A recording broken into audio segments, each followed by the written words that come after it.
How's it going, everyone? 18-wheeler back again with another video. This time we're going to be working on the Ram 2500 pickup truck. Headlight's not working. I don't know if it's an electrical problem or just a bad headlight. So yeah, let's get to it.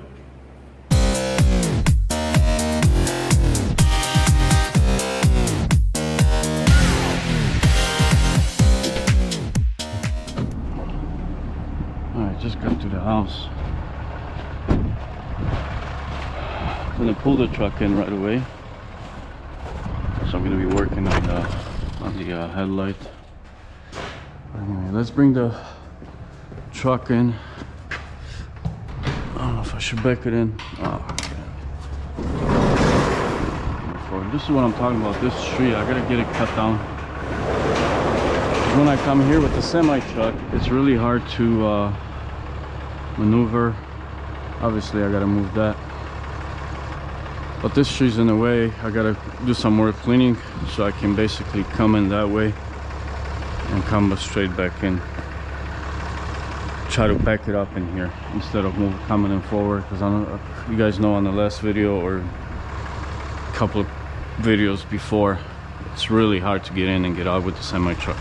There's not much space here, and then the biggest problem is because of the side door. Wish the door was either there or there. It would be much easier to get in. But anyway, let's get in, get the heat going, and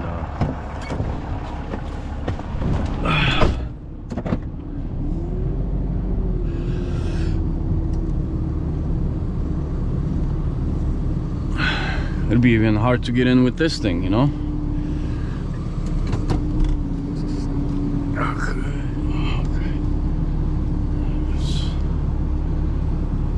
Good. All right, shut her down, close the doors.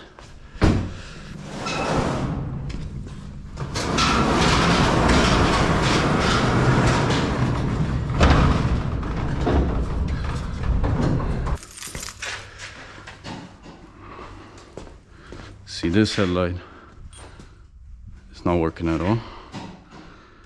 The turn signals working, high beams are working, daytime lights are working, but the headlight's not working. And this headlight is actually pretty good. It's in good shape. It's this one that's, you could tell it's got some moisture inside. I don't know, I'll try to contact the company that I got it from, see if they can send me another one, return this one. I mean, I think I got them for about like 6 months now. 6 to 8 months, and it's already not looking good, and this one's not working. So it might just be a connector problem. We'll check it out. I'll get on it today, hopefully find a problem and get it fixed up. So all right, guys, I'm gonna go get something to eat, hang out at the house a little bit, and come back here once it gets a little bit warm later in the day. All right, see you then. All right, guys, I am back. Let's open up the hood. First thing I usually do is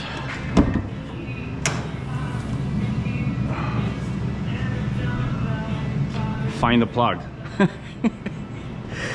Oh man, this thing's gonna be buried. Not sure if we're not gonna have to take the whole headlight out, which I think we are. It's this screw, and there's a clip in the back, so we're gonna have to take this out and get to that clip. It's just these cars is crazy hard, so we have to take out the whole headlight in order to get to the plug. So let's get to it.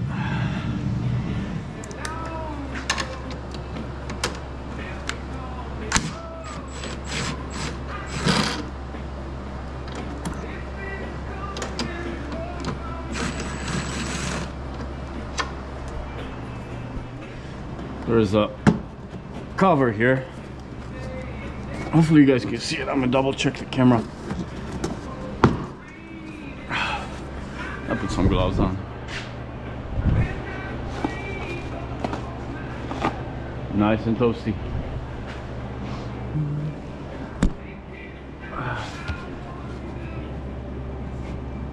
And there is a clip, I see it. There we go. Got that clip. Let's see if this is the only bolt that we needed to take up. One more bolt. One more screw down there, so I gotta get an extension.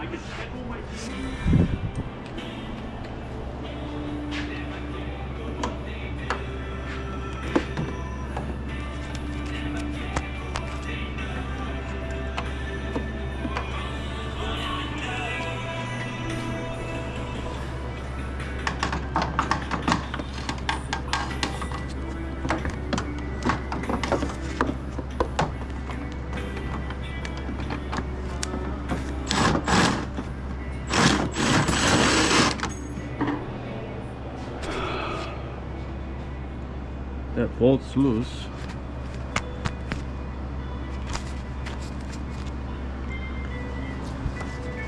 There we go. There we go.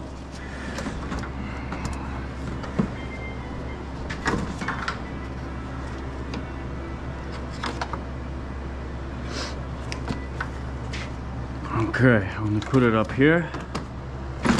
And then, so this had to be a little bit modified because obviously these are aftermarket headlights, and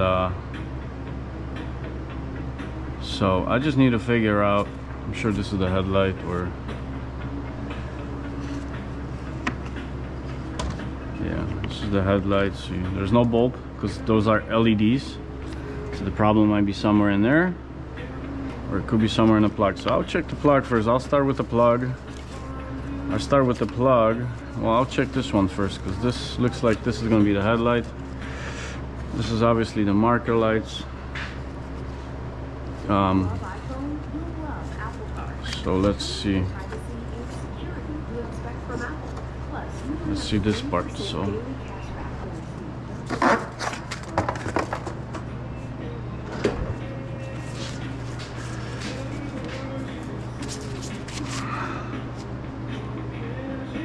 looking for voltage.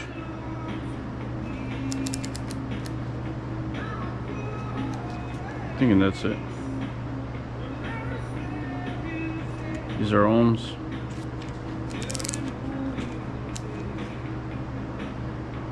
And this is voltage, I believe.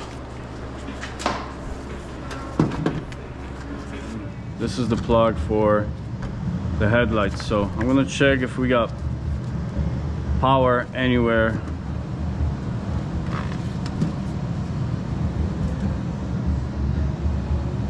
If we got power in this connector.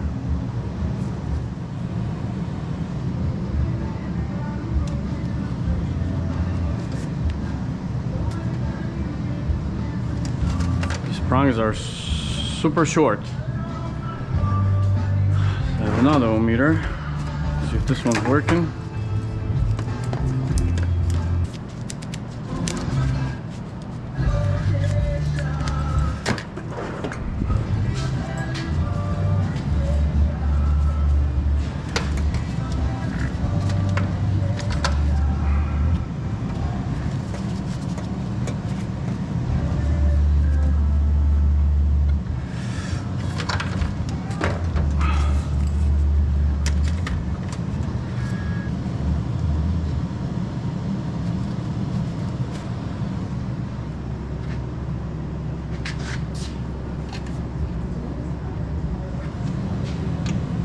Go. So it's showing we got almost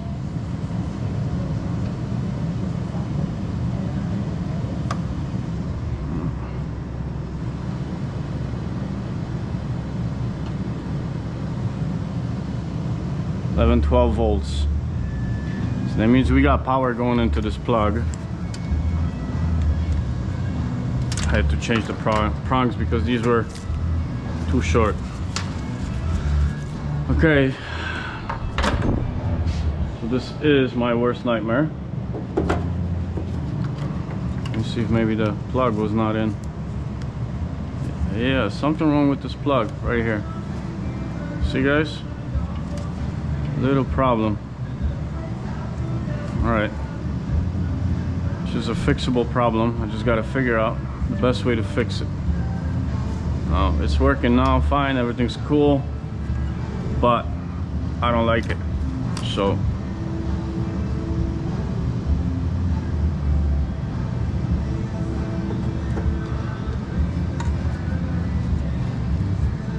I don't have a connector like this.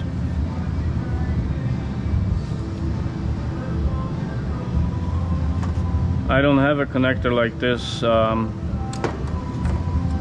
Let's see if I could just bend these up a little bit. And if I want to bend them, I want to put them up. And hopefully they're gonna stick better. And I'm just gonna use some terminal protector spray. And because it seems like it's getting corroded a little bit. Hopefully I'm recording, but it's getting corroded, and that might be one of the reasons. So I'm gonna try to brush it off a little bit.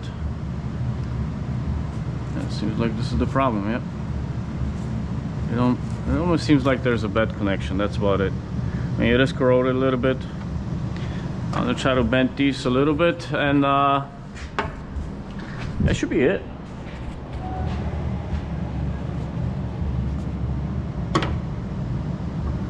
I'm gonna put the connectors, push them up a little bit. Probably gonna end up going back, but not too much.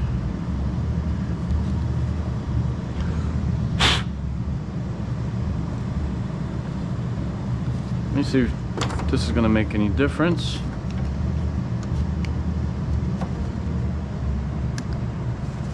Alright, let's move it around. Up and down. As you guys can see, it stays on. I mean, I'm pretty sure I'm gonna have to do it again. I assume these connectors are super cheap, and they tend to bend. And again, I believe it's because of the weather. Metal moves back and forth. There's one more thing I can do. So when I disconnect that, I don't want to mess with this too much, but I can try to make these a little bit tighter in there. So it's gonna be hard to get in there. I don't want to mess this up too much, so I'd rather just push these up a little bit, like so. In worst case scenario, we're gonna have to find this kind of connector, a 3-wire connector. Simple, it doesn't have to be the same. As long as you replace both of them, you get both sides the same, and just cut the wires and reconnect to the new ones, and it should be fine. So just give it a little spray.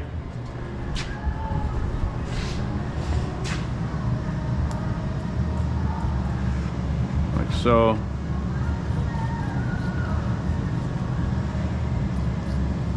That should give it a better connection.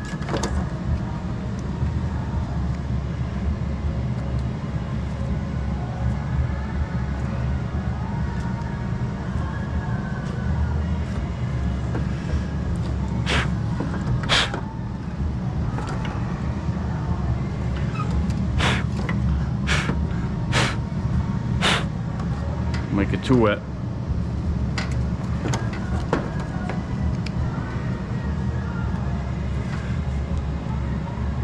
I mean, it's on. I'm moving it around and it's not doing anything, so I'm not gonna move it too much. And that's that. You always want to start. I mean, I technically supposed to start from here, because this will tell me this is the main plug. This will tell me exactly if I have power coming from the vehicle, because this other part is basically a part of the headlight that it came with, to use the LED option. And but I knew this was the headlight. There was too many connections over here. It might be for the daytime running lights, it might be for the marker lights. So I decided to go here first, eliminates all the other lights that will give me, you know, 12 volts on the ohm meter. So I decided to go straight to the headlight plug, and I found out that I have power coming from here to here. And the next thing I was gonna check is if I have power in there, but I decided to play around with these connections just to make sure that maybe they're not connecting properly, and it came out to be the right thing to do, because that was the case. So now all we gotta do is put it back together. So in these Rams, this is the clip I was talking about. Once you put the headlight in, I don't know if you guys can see, back it up a little bit, this is the clip. Once you put the headlight in, you just push it up or down, I think. Yeah, you push it down, it locks it in place. You got 1 bolt here, 1 bolt here, which is not, I'm missing a bracket from the bottom, but I'll just put it in there anyway. And this is it to take out a headlight. And there's another, like a clip that holds the headlight together. So it's not a big deal, but in order to get to these plugs, you do have to get rid of, basically take out the whole headlight. So I'm gonna turn off the lights and put it back together.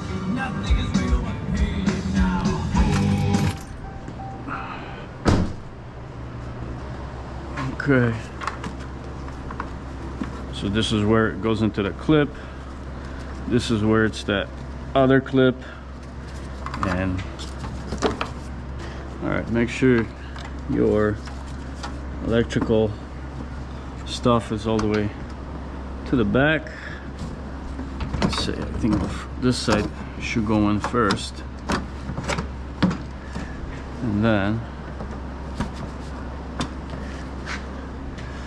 see if we can find this, push this into place.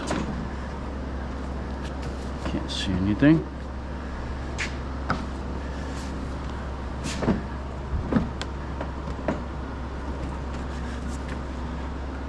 All right, there we go. We got this side.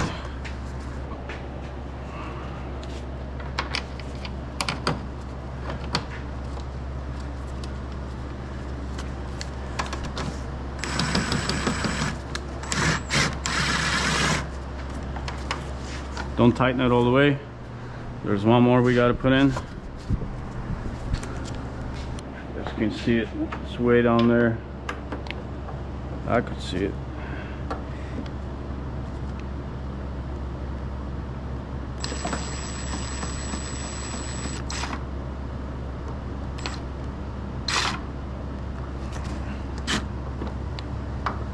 Don't tighten it too much yet.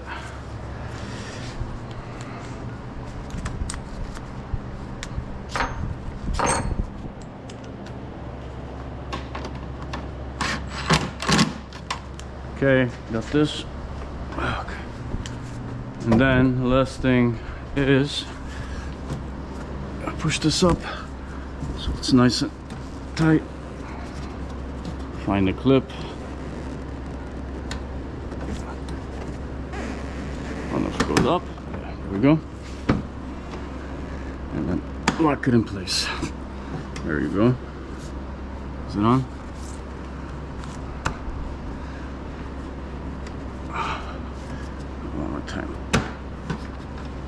One more time. Okay, there we go. Close this up, and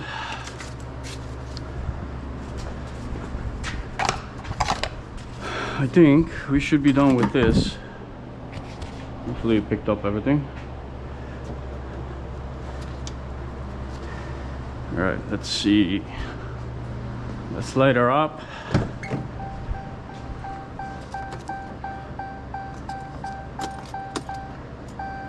We don't need to start the engine. Markers. Daylight. Got it. And let's do the headlights.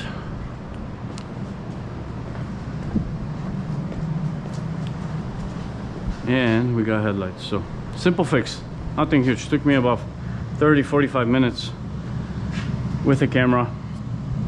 This truck has been serviced not long ago, so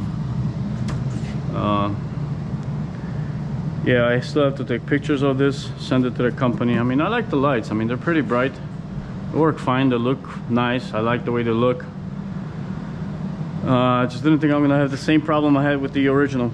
I don't know if you guys can see, there's water in there. Hopefully the camera picks it up. No idea how it gets in there. It could be just the moisture, but it's not supposed to be happening. I'm thinking about just drilling a hole there, but that's not gonna help the issue. It's supposed to have breathers on top to get the moisture out, but it's not doing its job. And like I said, original headlights, and I've heard from many other guys with these type of the typical year, these headlights, or especially original headlights, are doing the same thing almost to everybody. And guess what?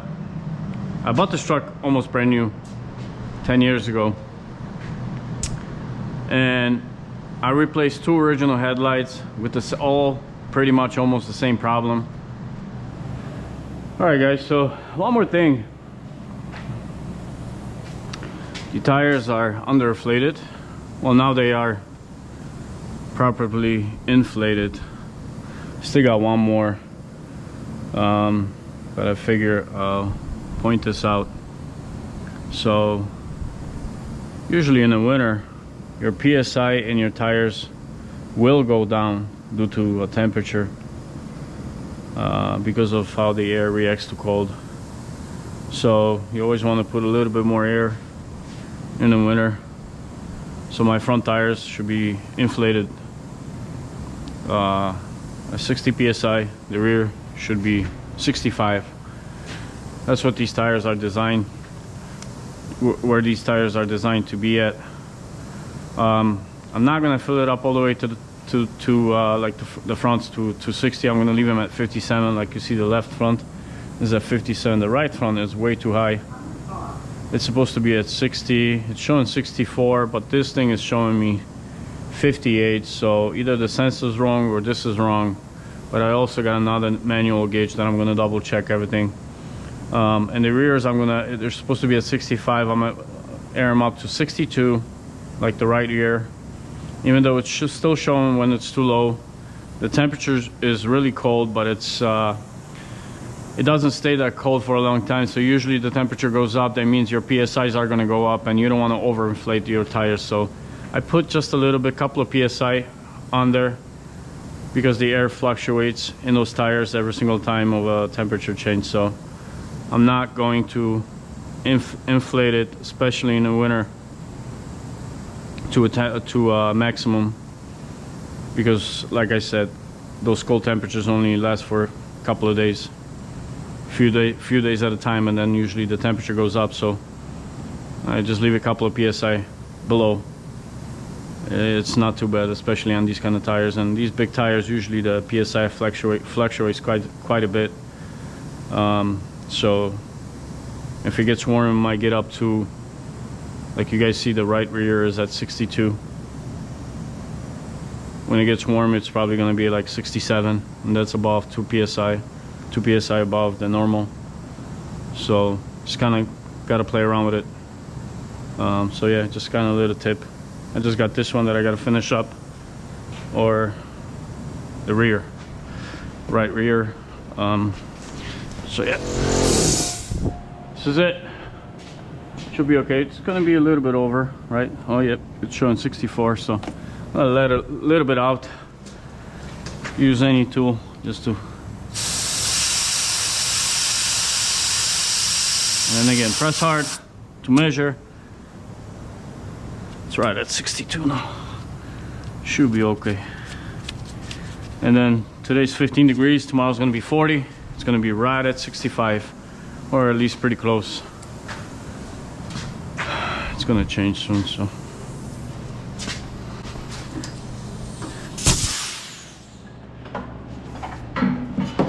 That's it.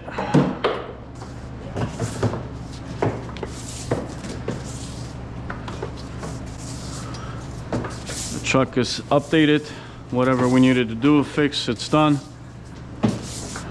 And yeah, that's how you gotta just monitor the PSI.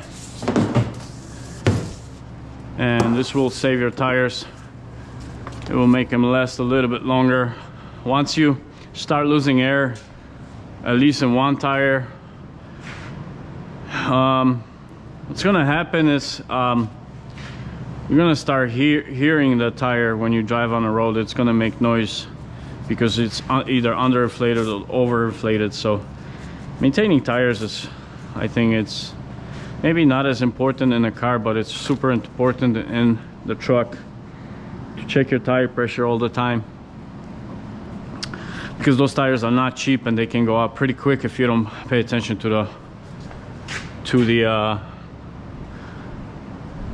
right amount of air that should be in a tire. I'm telling you, it's super important for a semi truck.